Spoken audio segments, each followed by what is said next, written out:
Hey, what is up, YouTube boxing fans? It is K right here. I am back with another good video for y'all today. I'm gonna be talking about the most beautiful queen in boxing, aka the GWO #2, Miss Amanda, the real deal Serrano, aka I call her Miss Real Deal Holyfield 2.0.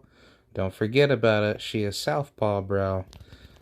Yeah. So let's talk about Amanda Serrano. I love Amanda Serrano. She is a beast.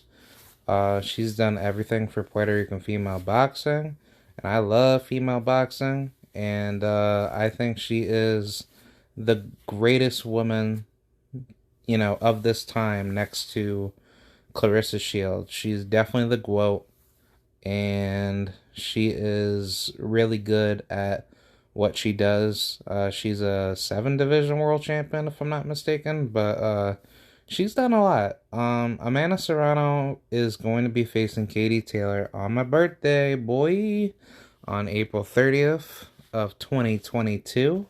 That's going to be very, very interesting. So I wanted to make this video to dedicate Amanda Serrano versus Katie Taylor to be the most historical fight in female boxing. I think Katie Taylor is going to get slaughtered by Amanda, um, only for the fact that I do believe that Amanda Serrano's style is just way better. She's just that type of fighter where she does not let punches go to waste, and she gives you a lot of like she obviously gives you a lot of problems on the inside and on the outside when she finds punches to her decisive actions to throw those vicious combinations, whether if it's to the body or to the face. And I don't think Katie Taylor is really ready for that. I think Amanda Serrano has pretty much shown to the world like why she's the greatest, and she said right here, this fight is for the fans. We're risking everything, and we'll find out who is the best. I plan on becoming the undisputed champion of the world. I feel that I'm in my prime right now, and this is the best time for this fight to happen. Working with Jake Paul has helped this fight to happen, and we're here talking about this fight because of Jake. I respect Katie, and I'm honored to share the ring with her, but she has never fought anyone like me. And I love that out of Amanda. I think Amanda is a beast, and I think everything that she's done in boxing will show why she is the baddest woman on the planet, next to sorry, Clarissa Shields. So I think this fight is a really historical moment in female boxing, but this is the most racial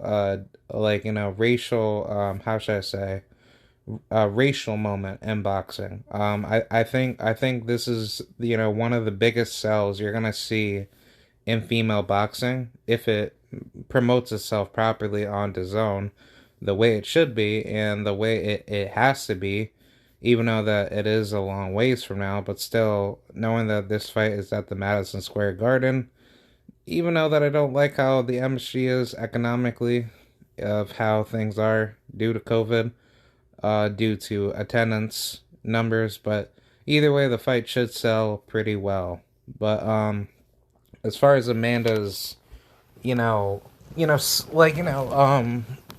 far as her legacy goes for this fight, this will be one of the biggest fights out of female boxing, and Amanda Serrano is making such a huge push in her career, and she will be one of the most successful women out of the entire sport, next to Clarissa Shields, to go up to lightweight, and if she's successful, become the very first Puerto Rican female undisputed world champion, the Queen, long live Amanda, to have undisputed written on her name, and she will be the only female fighter that can go undisputed and become a 7 division world champion. And I find that to be very successful. I love everything out of Amanda Serrano. She's done everything right for the sport, and she tries to test herself to the highest degree and caliber, and I love that out of her. And I think Katie Taylor, despite what she has done in the sport, that hasn't really, you know, like obviously she has done great things, and I'm not gonna knock that on Katie, but at the end of the day, she's technically the triple G at 135 of female boxing because she hasn't really gone up or down in weight. She pretty much has stayed at 135, her entire career, just to be fair, to say that this was her only division that she believed that she was able to do well in. And not to mention, Katie Taylor has never taken any offers to fight any fighters at 140, 147, and above. I mean, if Katie Taylor is pound for pound number one in women's boxing, then my only question to all the Katie Taylor fans is that why didn't she decide to fight Clarissa Shields when she started her career at 154? Even though Clarissa is a way bigger woman than Katie, but still, if Katie Taylor is pound for pound number one, why didn't she just get the smoking with Clarissa as the undisputed champion? And she probably could have given Clarissa a good fight because if Clarissa got undisputed at 154 and 160, then I'm pretty sure Katie, she would have easily fought Clarissa at 154 or at least a catch weight. I don't think she's able to cut down to 147. I don't think that's healthy for her body type, but I think a good solid like 150 catch weight would be decent. Try to meet somewhere down the line, but it's not like Katie can't gain 15 pounds just to fight Clarissa. So I think honestly, at the end of the day, it's like Katie Taylor, she's not really that interesting with her career because she's had some controversy at 135 with some fighters that she should have been fought that never got made. And I say like fighters like Chantel Cameron, actually speaks a lot of volume. And I like Chantel. She's a great woman. I don't think she's like the best, out there. But even if she does get undisputed at 140, shit, I like to see her and Clarissa fight each other. That would be a beautiful fight. But obviously, no, according to the British T fans, you must be crazy if you think Chantel and Clarissa would ever fight. And Chantel and Clarissa, they know each other. Yeah, a lot of people know each other, but guess what? This is boxing, and I thought the sport didn't have friends. You only have friends outside the ring, not not in the ring. So I'm just keeping it consistent with the levels of, respecting battleground territory. But I mean, if there's a possible war to be waged on, then why not go for it? So I don't know. Like I think Chantel versus Clarissa is a beautiful fight. I think Clarissa styles on her, and she could very well come out of her way and stop her. But I think Chantel Cameron knows very well that she can definitely dominate 140 and 147 if she's able to get past Kaylee Reese for undisputed and maybe go move up to 147 and face Jessica McCaskill, which that could very well be a very tough 50-50 fight. Who knows? But definitely at 154, I don't think she wants to be she wants to be swimming in that division. But who knows? I think that's a very beautiful fight to watch. But for Katie Taylor, her career hasn't really been that interesting. She has stayed at 135, and the fights that has made Katie Taylor look really not so great in which many would say that she could have arguably lost some of her fights, would be like the Delphine Persoon one fight. I thought Katie did better in the second fight, but in the first fight, Katie definitely looked like, absolute, not to be disrespectful, but absolute trash in that fight. And it seemed like Delphine, almost, became the old Delphine person in that fight to try to knock Katie out. And I mean, Delphine, she's not really like the best, defensive counterpuncher to slip and slide a lot of shots and try to be more technically responsible on the defensive end to pull back any punches that Katie throws. And she was getting hit a lot in that fight, so I actually do, see why Katie could have, slightly edged it out to win, but Delphine definitely did a good job enough to possibly win that fight. But that was a bit controversial, and obviously Katie, she cleaned it up and she did her thing. Um, I will also say another fight would have to be the Natasha Jonas fight. That fight itself really showed a lot of holes out of Katie, and I thought Natasha Jonas did what she had to do to try to make a good attempt to win.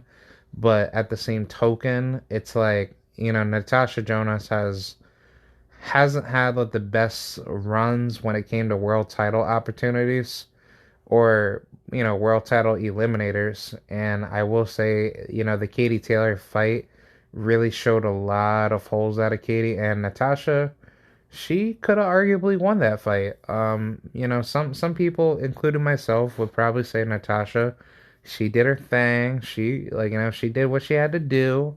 And yeah, unfortunately, that's really how the judging is over in the UK, where the heavily favorited fighter always ends up winning, and you have to fuck around and actually knock her out or knock him out to actually win or win convincingly to take the judges' attention for you to actually try to, increase your probability to win the fight. But no, I just think as far as that goes, I mean the rest of her resume is decent. I mean the Firuza Sharapova fight, that fight actually showed a lot of holes out of Katie. She didn't look any better, and it just seems like every fight that Katie's in, she feels like she's doing something, but at the same token, she's not succeeding enough, and she's showing a lot of deficiencies in her fight, or in her fights that makes her look extremely vulnerable to a lot of younger up and coming women or veteran level women like Amanda Serrano that could easily catch her off her bad night. And I think this is going to be the fight where Katie's going to be um, basically exposed by a really tough defensive pressure fighting southpaw in Amanda Serrano. And people want to say Amanda Serrano, she doesn't really have that much good how should I say, defensive reads, and she gets hit too much and all that.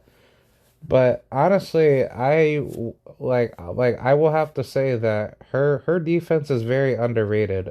She only decides to take risks to go blow for blow, with somebody when she knows that she could walk right through the punches. So knowing that Amanda, she's been in the fights that were mostly with a size disadvantage, she's still able to dog walk a lot of females and actually end up winning. But obviously, in the lightweight division, it has shown that Amanda has fought a good load of her opponents, or a good number of her opponents that have came in, super bloated in rehydration. Especially with Miriam Gutierrez. I was very shocked that Gutierrez, she came in at like 160 on fight night. So basically, Amanda, she was fighting a middleweight, if you will, that night of the fight. But Gutierrez weighed in at 135, which made no sense, honestly. I don't understand how a woman like Gutierrez just bloated all the way back up to 160 or bloated up to 160. So you mean to tell me that she gained basically 25 pounds of water weight, if not just pure weight fat itself? And yeah, that's really how it just all happened. And I just don't see how that is very beneficial to Amanda's case because I will probably have to say Katie does come in with a little bit of a size advantage, but I don't think that's gonna matter unless she tries to like do some Tyson Fury, like, put her weight onto Amanda and then try to tire Amanda out and then try to, throw some dirty punches. Like, I could definitely see that if Katie's actually losing. So she's gonna do something off the wall crazy or do something to try to make herself, convincing to win. But I don't think that's enough for her to actually, pull off with the victory. I think Amanda, she's just gonna come in with everything that she's always came in with, to come in with a really huge, persistent, mindset, to be more deceptive and throw the more sharpshooting shots to get an opponent off guard, and then throw the devastating body shots as she's really good in, and continue to apply pressure and counter punch at the right time to throw a lot more devastating shots to make her more successful. Because that's why that I love Amanda Serrano's style. And even though that I'm a southpaw, myself, she displays a lot of great high level ring IQ tactics in her fighting style. Similar to that with a little bit of Errol Spence, but I mean, if we want to compare all time legends, she's definitely the reverse version of Evander Holyfield. Uh, Even though that he's not a southpaw, but I like using him as that core symbol of what she is, and she's definitely the combination of him mixed with a little bit of EJ, because EJ has that style that's more perimeter based, but it's all mid-range combinations. So EJ is he's way more deceptive, and he's way more destructive with punches coming off the jab and then pulling back with a hook, leading to a body shot combination, and then crushing it with a massive uppercut combination.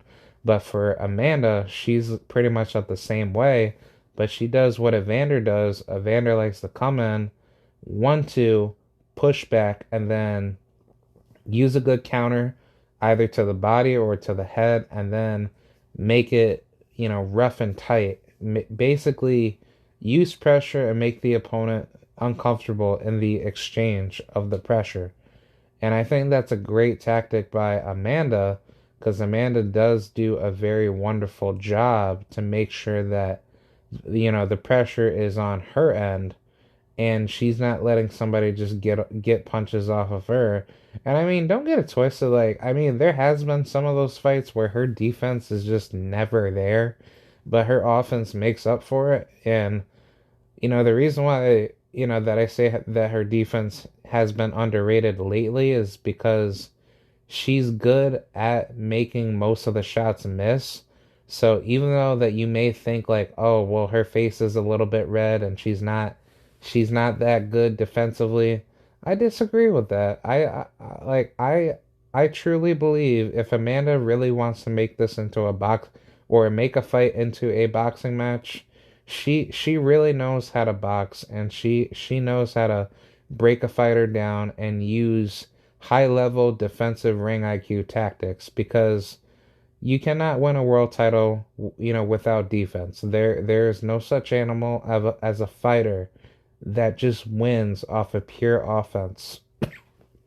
And that really doesn't help you with a fight. You need to have a good standard level knowledge on how to be defensively responsible, unless you get some lucky punch that actually gives you, the upper edge to win. But still, you still need to have defense. That's how world titles, are, you know, um, are actually, legit certified to the right notable level fighters that do get those titles or deserve those titles. So I just think Amanda, based off of her style and her pressure, I don't think Katie's gonna be able to do these, amateurish, style level tactics that she's been doing with her opponents, where she likes to stay on the outside.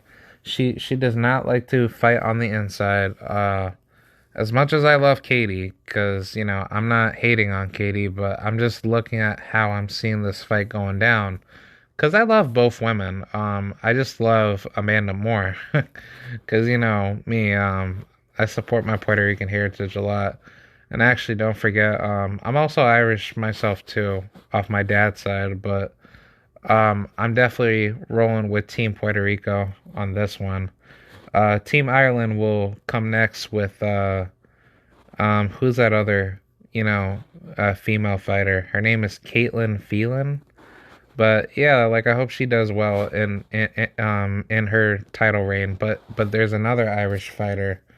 I also like Michael Conlon, and he's that other dude from Ireland. I forgot his name though. I just saw him fight on the Android card. But that white boy fighter from Ireland, he's definitely gonna be something, and I hope he does very, very well.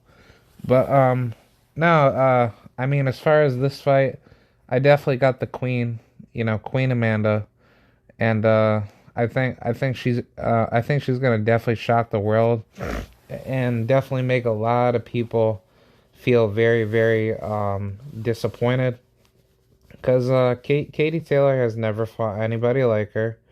I don't think Katie has really fought that many southpaws in her career. I think, an Amanda Serrano fight is a extremely difficult fight late in your career. And I think Amanda, she's just at the peak of her career, and Katie's at the downfall, as we can see that she's just not the same fighter. And I don't think her punch resistance is going to hold up with a fighter like Amanda, in which her power does carry at 135. Even though people may say, oh, well, she can't knock out a fly at 135, because of the females she fights or she has fought have been more stronger and bigger and durable. But that's really never to be the case, because like the women that come in overhydrated, especially, or I'll actually even go with, one of her fights at lightweight. I think it's the Maria Moderna fight. That's that Australian. No, not Australian. She's that Argentinian woman that has held the WBO lightweight title at that time frame. But Amanda knocked her out within, I think, like 7 or 8 rounds or something. But Amanda, she was doing everything correctly. She was using her jab. She was lighting up combinations, beautifully, and she worked the body amazing. And Maria, she, like, she's a big lady. Like, not to be disrespectful, but Maria Moderna at that time frame, she was doing pretty good. I think she came off of that one win off of that Colombian chick. I forgot what her name is, but she's that black, Spanish, Colombian chick that she had defeated, I believe. But at that time frame, Amanda, came in smaller in that fight. And 9 times out of 10, she usually ends up pummeling women that are bigger than her. And the only, time she really ever had struggled in a fight at 135 would probably be that one other Argentinian chick. If you guys ever want to do a little bit of a Google search to take a look at it, if it's ever available on Daily Motion, maybe on any site that has the full fight footage, would probably be the Yamila Reynoso fight. That fight was a very, very interesting fight. But I think that was just a fight to get the Waters back in, or to, get back into the mix properly and feel, comfortable at 135 again. Cause remind you, Amanda, she has been moving up and down in multiple weight classes for quite some time. So she can't be doing all this like up and down weight cuts and weight gains to multiple divisions consistently, because at some point of her career she has to slow down. She has to just find a particular weight class that she's able to do, and she has to stick with it. And I think naturally, Amanda, she fights very, very supremely well at least 126. And then she still does very, very well at 130 or 135. I don't think Amanda has really done that much at 130, but if she has, good for her. But I definitely say Amanda has scaled very well, fighting all the way from like what, like at least like 115 or at least 118. She's been a seven division world champion. So I want to say at least what, 115, 118, 122, 126, 1 yeah, like 135, and I believe 140 if I'm not mistaken. But yeah, Amanda, she has done everything well, and that's why that I love her, man. She is just proving time and time after time why people can't mess with her, and why nobody don't want to get up inside the ring with her. And I think come April 30th, Amanda, like Amanda's gonna bring a lot of hearts and roses to that fight, and Puerto Rico will definitely see history be made. And I hope that does happen, because as much as I do, love Katie for what she does, I think her time's up. I think her undisputed reign must be over. And I mean, she's held those belts for quite some time now. I want to say at least like 2 to 3 years. So I mean, Katie holds a huge chip in history, but as far as, let the money goes, that's obviously not the type of fight that you want to be putting on the zone. Honestly, I really wish this fight was like on the PBC or at least Showtime, because that would have scaled a lot better for both ladies to have, a better say in what they believe in. But at least it actually would have been, a much bigger fight on a bigger scale, especially on the men's end, that would have promoted it a lot faster. But that's pretty much it. I hope you guys enjoyed, and I will see you guys later. Let me know what you guys think. Do you think Amanda Serrano is going to get the job done? And if not, why do you believe Katie Taylor will get the job done? So I think this is a huge, racially demographic type sport, where, this is a huge fight for the Mexican, or not for the Puerto Rican versus, Ireland type of fan base. So I think it's gonna be definitely a lot of crazy fireworks, and either we're gonna see somebody get knocked out or somebody's gonna bring it to the scorecard. So I would hope Amanda does it, because Amanda has done a lot, and I think it would be very, very amazing if she could get that stoppage, because I think that's what she's going to come in with. She's going to just do what she does best and make sure she, achieves with what is done.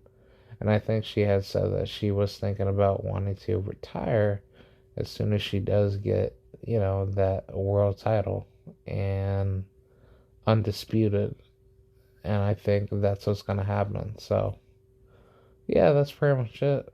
I hope you guys enjoyed it, and let me know what y'all think. So, all right, I'll see you guys later. Goodbye.